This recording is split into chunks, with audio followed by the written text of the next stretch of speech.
ডাক দে বলে, বন্ধু, যুবকের চোখ দিয়ে টস টস টস টস করে পানি ঝরে চলে যায়।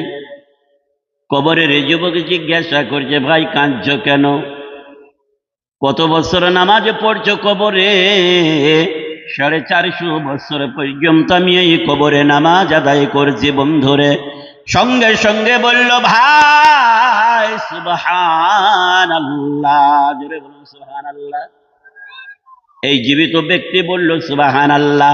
মুর্দা ব্যক্তি ডাক দিয়ে বলল, ভাই তোমার ওই সুবহানাল্লাহ যে বললো এই নেকিটা তুমি কি আমাকে দান করতে পারো?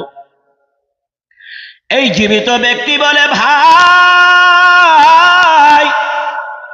450 বছর পর্যন্ত তুমি কবরের মাঝখানে দাঁড়িয়ে দাঁড়িয়ে 5 ওয়াক্ত নামাজ আদায় করছো, আর আমি একবার